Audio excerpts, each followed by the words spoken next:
இந்த மாதிரி புள்ளையே நான் பார்த்தது கிடையாதுங்க உலகத்தில். கம்முனடை நைட்டு 12:30 மணி 1:30 மணிக்கு விளையாட கூப்பிட்றான். என் தூக்கம் கெட்டு போகுது, மூளை நேரமெல்லாம் அழிஞ்சு போகுது. 1 மணிக்கு என்ன மாதிரி இடத்துல வந்து நின்றுக்கிறேன் பார் தலைவா. ரவுண்டு கூட்டின்னு வந்து இங்கே வந்து நெல் மீனை பார்க்கலான்ற வெயில் அந்த மாதிரி வெயில் அடிக்குது.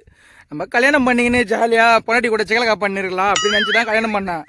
இந்த மாரி அநியாயம்லாம் நடக்குன்னு தெரிஞ்சால் சத்தியமான கல்யாணமே பண்ணியிருக்க மாட்டேங்க. ஒவ்வொரு நாளும் இதயத்தில் ஆட்டோ பாம்பு அடிக்கிற மாதிரி இருக்குது தலைவா. பார் தலைவா, கண்ணு உள்ள கையை விட்டு நோண்டி கிடக்கிறத வரல.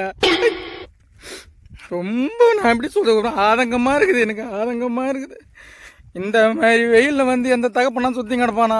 ஒரு ஈக்காக்கா கூட காணும் தெரியல. சும்மானா சொல்லுவாங்களே ஈக்காக்கா கூட காணேன், அது மாதிரி ஒரே ஒரு ஈக்காக்கா கூட காணும். இல்லையா எறும்பு கடிக்குதா?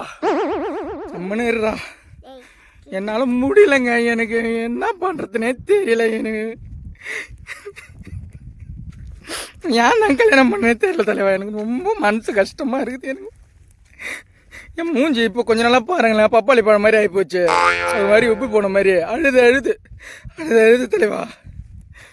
சைக், யாருக்கும் அந்த மாதிரி நடக்கக்கூடாது. எதிரிக்கு கூட இந்த மாதிரி ஒரு இது வரக்கூடாது ஆண்டவா.